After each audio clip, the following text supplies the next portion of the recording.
कुछ well known groups की बात करते हैं। तो सबसे पहले है general and special linear groups. पहले जनरल लीनियर ग्रुप देखते हैं। The set of all non singular matrices of order n by n forms a group with respect to the operation of multiplication, matrix multiplication called general linear group. Group के बारे में हम पहले ये बात कर चुके हैं कि ग्रुप एक सेट का नाम है जिसके साथ एक बाइनरी ऑपरेशन होता है और वो सेट उस बाइनरी ऑपरेशन के रिस्पेक्ट से चार प्रॉपर्टीज फुलफिल करता है। तो जनरल लीनियर ग्रुप भी एक सेट है n by n non singular matrices का, यानी जितने भी n by n non singular matrices हैं उनका एक सेट है। और ये सेट मैट्रिक्स मल्टीप्लिकेशन के लिए ग्रुप बनाता है। इस ग्रुप को हम जनरल लीनियर ग्रुप कहते हैं। इसको हम रिप्रेजेंट करते हैं जी एल एन आर से, या कुछ बुक्स के अंदर इसको जी एल सब एन इंटू आर लिखा जाता है। तो दोनों का एक ही मतलब है, जनरल लीनियर ग्रुप। और ये चूंकि जी एल यहाँ पे हमने बात की है एन बाई एन ऑर्डर, तो एन बाई एन ऑर्डर का मतलब है कि किसी भी ऑर्डर के मैट्रिसेस हों। फॉर एग्जाम्पल यहाँ पे ये होगा कि जी एल टू आर हो सकता है, जी एल थ्री आर हो सकता है, G L four R. G L two R का मतलब ये होगा set of all possible two by two non singular matrices. और ये जो सेट होगा ये मल्टीप्लिकेशन के लिए ग्रुप बनाएगा और ये जनरल लीनियर ग्रुप कहलाएगा। लेकिन इसके जो मैट्रिसेस हैं वो ऑर्डर 2 by 2 के होंगे। इसी तरह जी एल थ्री आर ये भी एक जनरल लीनियर ग्रुप है और इसके एलिमेंट्स जो है वो 3 by 3 नॉन सिंगुलर मैट्रिसेस हैं। इसी तरह जी एल फोर आर ये भी एक जनरल लीनियर ग्रुप होगा और इसके जो एलिमेंट्स होंगे वो 4 by 4 नॉन सिंगुलर मैट्रिसेस होंगे। इसी तरह दूसरी कैटेगरी है या दूसरी टाइप है वो है स्पेशल लीनियर ग्रुप्स।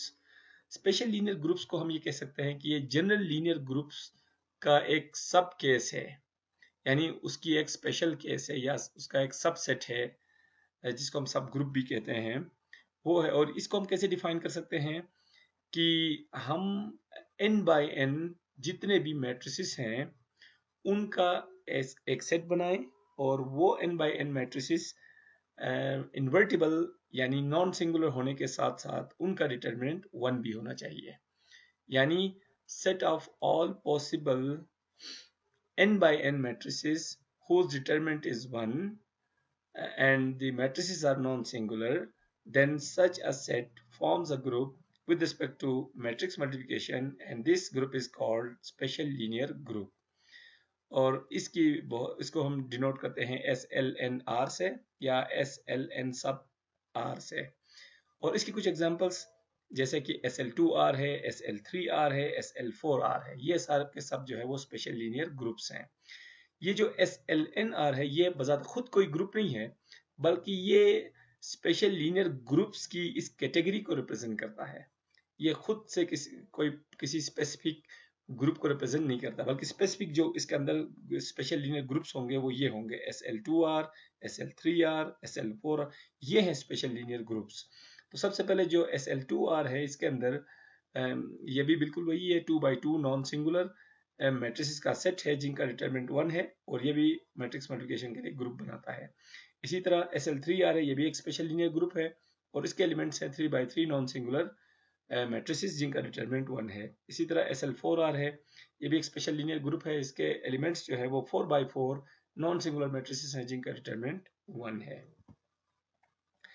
एक और ग्रुप है वो है Klein four group. Klein four group form करने के लिए एक सेट लेते हैं जी, जिसके अंदर टोटल 4 एलिमेंट्स हम लेंगे। एक एलिमेंट ई जो कि जनरल नोटेशन है आइडेंटिटी को रिप्रेजेंट करने के लिए, यानी ई जहां कहीं भी हम लिखेंगे इसके बाद भी तो इसका मतलब होगा ग्रुप का आइडेंटिटी एलिमेंट। एक एलिमेंट हम ले रहे हैं ई, एक एलिमेंट ले रहे हैं ए, एक बी, एक सी। तो ये एक सेट है जिसके अंदर 4 एलिमेंट्स हैं। अब इसके ऊपर हम एक ऑपरेशन डिफाइन कर रहे हैं वो है स्टार। और स्टार चूंकि ऑपरेशन का मतलब एक रूल है, कि रूल का मतलब ये है कि ये ग्रुप जी के 2 एलिमेंट्स को किस रूल के तहत कंबाइन करेगा, यानी 2 एलिमेंट्स को कंबाइन करके एक नया एलिमेंट किस तरह का देगा। तो वो रूल हमने इस टेबल के जरिए जो है वो बताया है, जिसको हम केली टेबल भी कहते हैं। इस टेबल में बताया गया है कि ये जी के दो एलिमेंट्स को कंबाइन करके के से तीसरा एलिमेंट जनरेट करता है, जी का है। तो ई जब ई के साथ ऑपरेट होगा तो ये ई आउटपुट देगा, ई और ए जब ऑपरेट होंगे तो ए आउटपुट, ई बी के साथ ऑपरेट होगा तो बी आउटपुट, ई का सी के साथ सी, इसी तरह ये पूरा सा।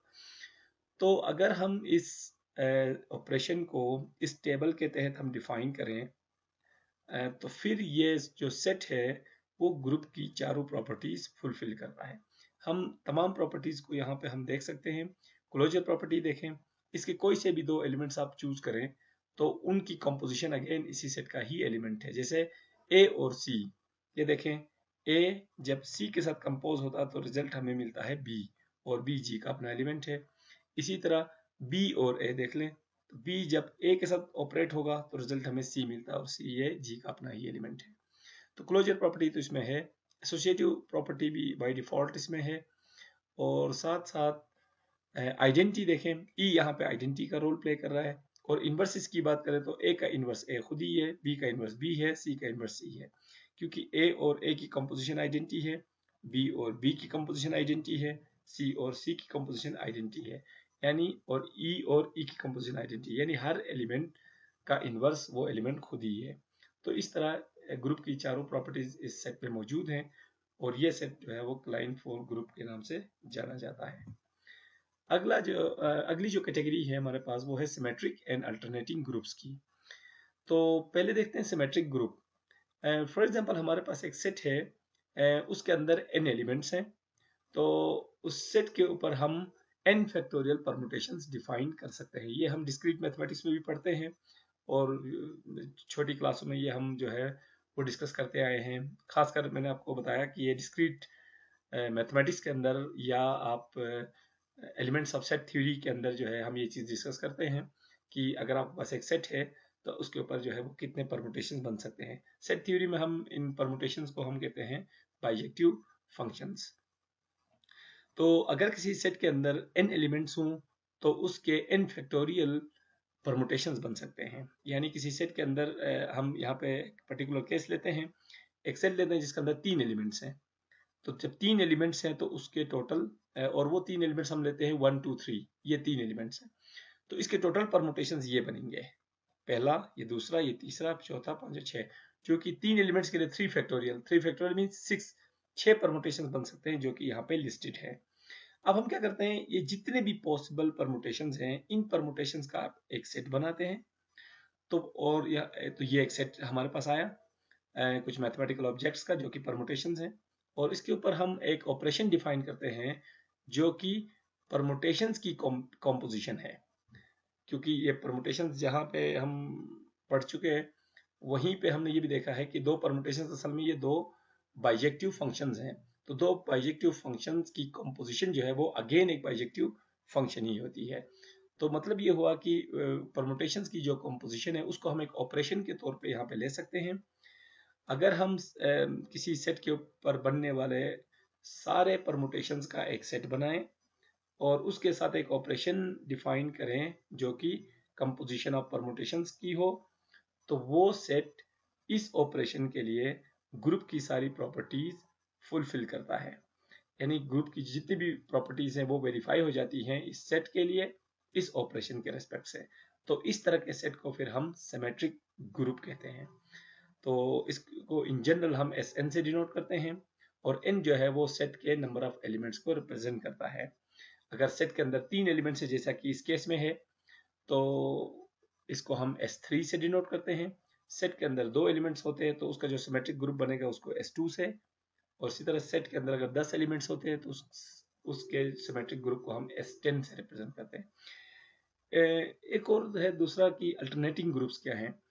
तो जैसे हमने सिमेट्रिक ग्रुप्स के बारे में बात की कि हमारे पास एक सेट है उसके अंदर कुछ एलिमेंट्स हैं, तो अगर n एलिमेंट्स हैं तो उसके टोटल n फैक्टोरियल परमुटेशंस बन सकते हैं। तो इसी परमुटेशन थ्योरी के अंदर हम ये पढ़ते हैं कि जितने टोटल परमुटेशन बनते हैं उनमें से आधे इवन होते हैं, आधे आधे ऑड परमुटेशंस होते हैं। अब इवन परमुटेशन ये होता है कि किसी परमुटेशन को हम अगर इवन नंबर ऑफ ट्रांसपोजिशंस में एक्सप्रेस कर सकें तो वो इवन परमुटेशन है। अगर किसी परमुटेशन को ऑड नंबर ऑफ परमुटेशंस में एक्सप्रेस कर सकते हो तो वो ऑड परमुटेशन है। तो बहरहाल जितने भी परमुटेशंस बनेंगे किसी सेट के ऊपर, तो उनमें से आधे इवन होंगे और आधे ऑड होंगे। अगर हम किसी सेट के तमाम परमुटेशंस में से सिर्फ इवन परमुटेशंस हम उठाएं और इवन परमुटेशंस का एक सेट बनाएं और ऑपरेशन वही कंपोजिशन ऑफ परमुटेशंस ही रखें, तो वो भी ग्रुप की सारी प्रॉपर्टीज फुलफिल करता है या वेरीफाई करता है। तो इस तरह के फिर सेट को या इस तरह के सेट को इस ऑपरेशन के साथ उसको भी हम एक ग्रुप कहते हैं और वो हमारा अल्टरनेटिंग ग्रुप होता है। तो इन सिंपल इन शॉर्ट हम ये कह सकते हैं कि अल्टरनेटिंग ग्रुप जो है किसी सेट के ऊपर बनने वाले सारे इवन परमुटेशंस का सेट है और उसके साथ हम ऑपरेशन जो लेते हैं वो कंपोजिशन ऑफ परमुटेशंस का लेते हैं। तो फिर वो सारी ग्रुप की प्रॉपर्टीज उसमें ऑटोमेटिकली फुलफिल हो जाती हैं और उस ग्रुप को हम एन से डिनोट करते हैं इन जनरल, और इन पर्टिकुलर अगर 3 एलिमेंट्स के लिए बात हो रही है तो वो A3 है, 4 एलिमेंट्स के लिए A4 है, एंड सो ऑन।